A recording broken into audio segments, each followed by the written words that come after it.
Most people think inheriting a house is supposed to feel like winning, like suddenly the weight of everything gets a little lighter. Sarah knew better. She had spent the last 11 years making sure nothing in her life could tie her down. And now a house she hadn't stepped inside since she was 17 was sitting there with her name on it. She got the call on a Tuesday morning while she was staring at her laptop in a small apartment that never quite felt like hers. The lawyer's voice was calm, almost gentle, the way people sound when they're about to change someone's life without asking permission. Her grandmother had passed 2 weeks earlier. Sarah hadn't even known she was sick. They hadn't spoken in almost 4 years. The house was hers now. No conditions mentioned on the phone, just the address, the same one she had tried not to think about for most of her adult life. She drove there 3 days later, not because she was excited, because she needed to see it with her own eyes before she decided what to do with it. The road curved the same way it always had, past the same tired gas station and the field that never seemed to grow anything worth harvesting. When the house finally came into view, it looked smaller than she remembered, but heavier somehow, like it had been waiting. Sarah sat in the car for almost 20 minutes before she turned the engine off. The porch steps creaked under her feet the way they used to when she was a kid trying to sneak out at night. The key was exactly where the lawyer said it would be, under the loose brick by the bottom step. She almost smiled at that. Her grandmother had never trusted banks or people who changed the locks. Inside, the air was still and cool. Dust floated in the light coming through the half-closed curtains.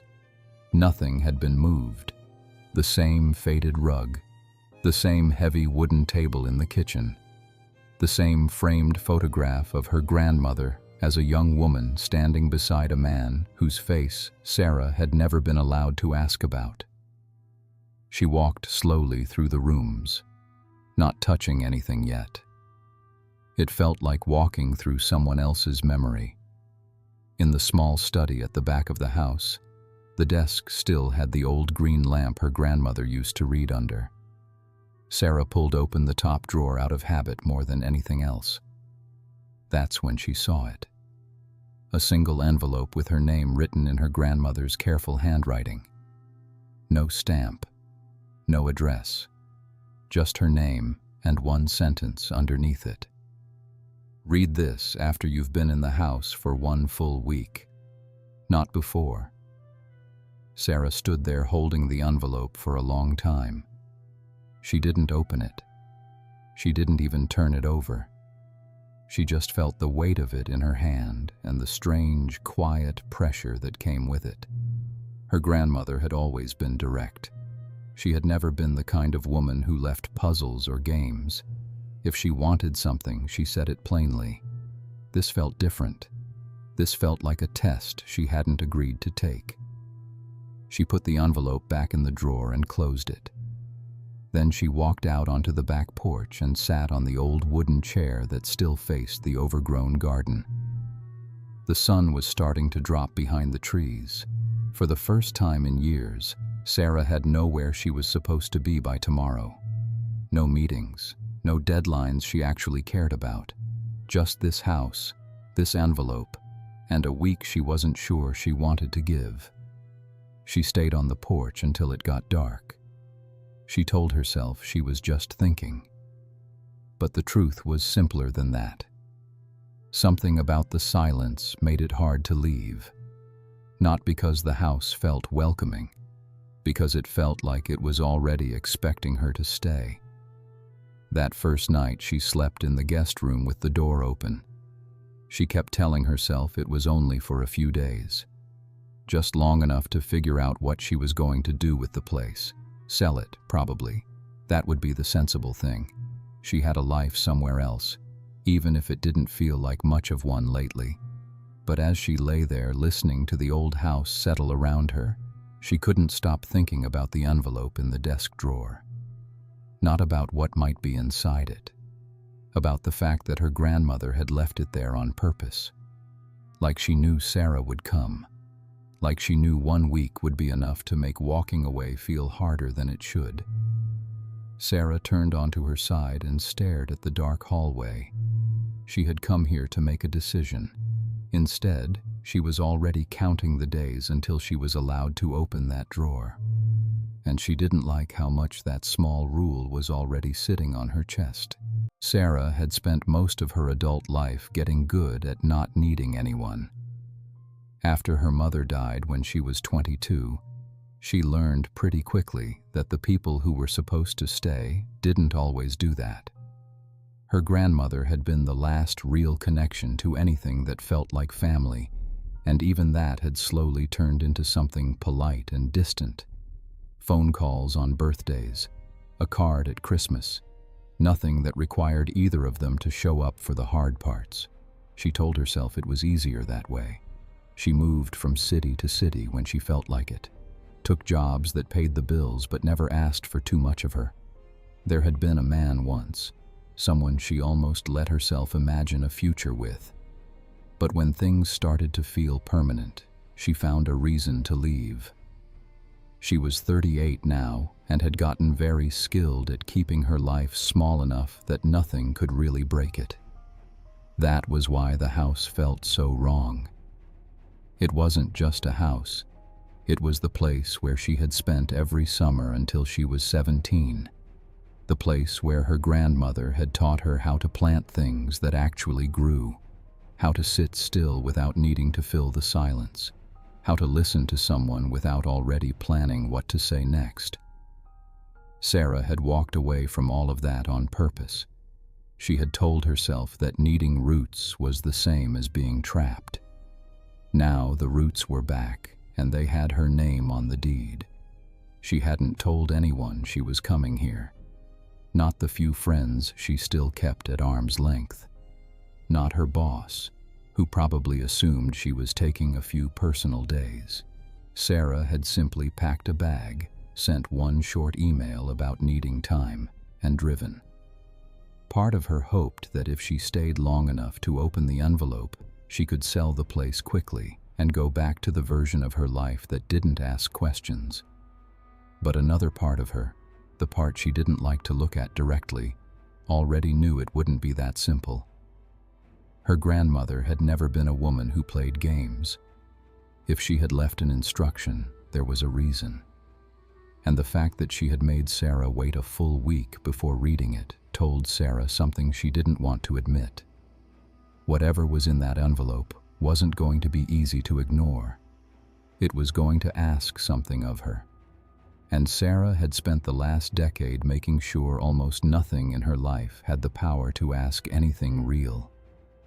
She got up early the next morning, even though she hadn't slept much. The kitchen still smelled faintly of the tea her grandmother used to drink every single day. Sarah made coffee instead, and stood at the window looking out at the garden that had gone wild. She wondered how long it had been since anyone had touched the soil back there. She wondered why she cared. By the third day, she had stopped checking her phone as often. The quiet wasn't loud anymore. It had settled into something else. She walked through the rooms without a plan, sometimes stopping in front of old photographs she hadn't let herself look at in years. There was one of her at maybe 12 years old, standing next to her grandmother in the garden, both of them covered in dirt and laughing about something. Sarah couldn't remember what they had been laughing about. She couldn't even remember the last time she had laughed like that without feeling like she needed to explain it to someone. On the 5th day, she caught herself talking out loud to the empty rooms. Not full conversations, just small observations. This window still sticks in the winter. You never did fix that loose board on the stairs. It felt ridiculous and strangely natural at the same time. Like her body remembered how to be in this place, even when her mind kept trying to stay somewhere else. She still hadn't opened the drawer. Every evening, she would walk past the study and feel the envelope waiting. She told herself she was respecting her grandmother's wishes. That was partly true, but the bigger truth was simpler and harder to sit with. She was afraid that once she read whatever was inside, she would have to make a choice she wasn't ready for.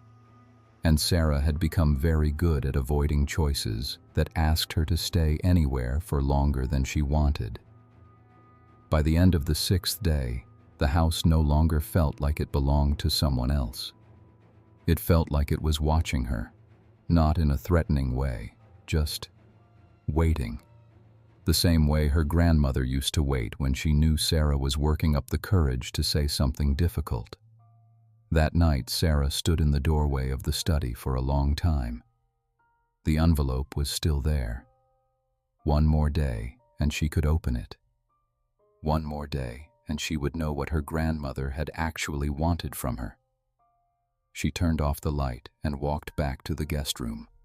But for the first time since she arrived, she didn't feel like she was counting down the hours until she could leave.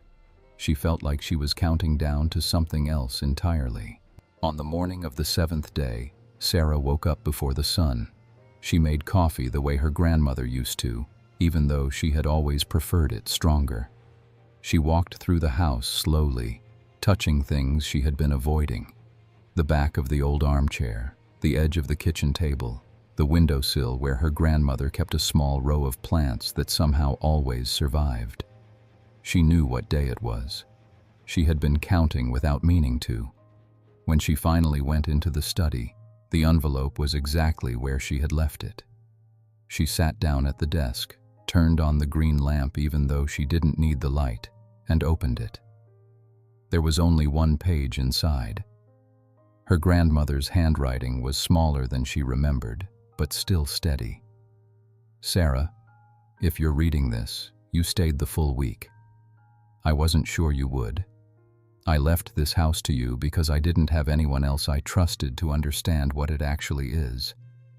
But I'm not giving it to you for free. I want you to live here for 30 days. Not visit, not check on it and leave again. Live here. Sleep here every night.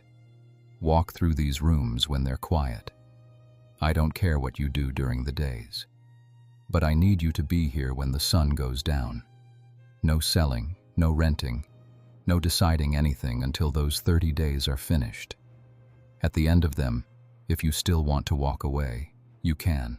I won't stop you, but I need you to give this place, and whatever is still left of you, those 30 days first. That's all I'm asking. Love. Grandma Sarah read it twice. Then she folded the letter and put it back in the envelope like it might change if she looked away too long. 30 days. She felt something tighten in her chest that she couldn't name. It wasn't anger. It wasn't even surprise.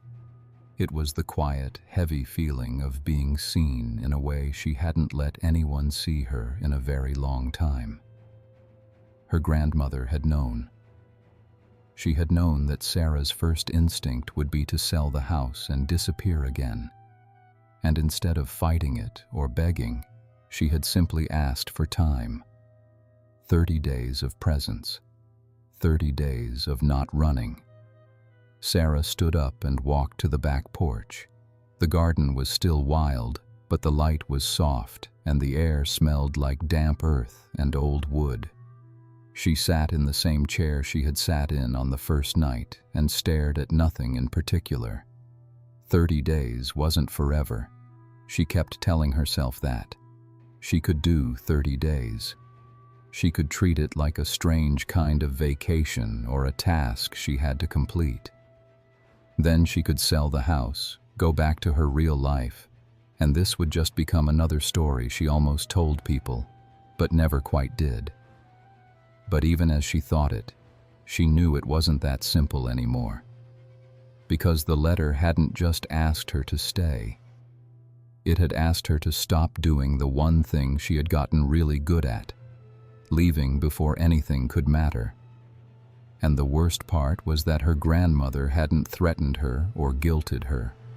She had simply trusted that Sarah would understand why 30 days mattered. Sarah stayed on the porch until the light started to change. She didn't make any big decisions.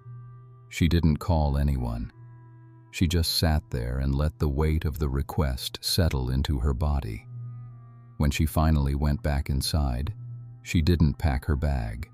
She unpacked the few things she had brought and put them in the dresser in the guest room like someone who might actually be staying. She told herself it was only temporary, just long enough to keep her word. But somewhere underneath that thought, quieter and harder to ignore, was another one. What if 30 days wasn't enough to fix anything? And what if, for the first time in years, she was afraid it might actually change something? The first few days after she read the letter felt strangely normal, which almost made it worse. Sarah woke up, made coffee, walked around the house like she was checking on something that didn't really need checking. She told herself she was just getting used to the quiet. But the truth was simpler. She was waiting for the 30 days to start feeling real, and so far they didn't. On the second morning, she caught herself reaching for her phone before she even got out of bed. There were no urgent messages. No one was waiting for her to reply. Still, she scrolled for almost 20 minutes, reading things she didn't care about. It was the same habit she had back in the city, except now there was nothing to escape from. The silence in the house made the scrolling feel louder. She tried to keep busy. She cleaned the kitchen even though it didn't really need it. She walked through the garden and pulled a few weeds without any real plan. Every so often she would stop and look at the house from the outside, like she was trying to see it the way a stranger might. A place someone could actually live in, not just visit and leave. By the fourth day, the restlessness started showing up in small ways. She would sit on the porch with a book and read the same paragraph 3 times. She would start making lunch and then lose interest halfway through. Once she even got in the car and drove almost to the edge of town before turning around without really knowing why. It wasn't that she wanted to leave. It was that staying felt like it required something from her that she wasn't used to giving. That evening, she sat at the kitchen table with her laptop open. She told herself she was just checking emails, catching up on work she had ignored. But after 20 minutes, she realized she wasn't reading anything. She was staring at the screen while her mind kept drifting back to the same question. What exactly was she supposed to be doing here? Her grandmother hadn't given her a list of tasks. There was no garden to restore or rooms to fix. The request had been painfully simple. Just be here. And somehow that was the hardest part. On the 5th night, Sarah stood in the hallway between the guest room and the study for almost 10 minutes. She kept thinking about how easy it would be to pack her bag, leave a note for the lawyer, and drive away. No one would stop her. The 30 days weren't a legal requirement. They were just words on a piece of paper from a woman who was no longer around to enforce them. She didn't leave, but she also didn't go to bed right away. She went back out to the porch and sat in the dark with her arms crossed, like she was arguing with someone who wasn't there. She kept coming back to the same thought. Her grandmother had known her better than she wanted to admit. She had known that Sarah's first instinct with anything difficult was to create distance, and by asking for 30 days, she had removed the easiest exit, not with force, just with quiet expectation. Sarah stayed on the porch until it got cold. When she finally went inside, she didn't feel proud of herself for staying. She felt tired in a way that had nothing to do with sleep. The next morning, she woke up and made coffee again. She didn't check her phone first. She didn't make any plans to drive anywhere. She just stood at the window and watched the light move across the garden. It wasn't dramatic. It wasn't even particularly peaceful. But for the first time since she arrived, she wasn't counting how many days were left. She was just there. And that small, ordinary fact already felt heavier than she expected.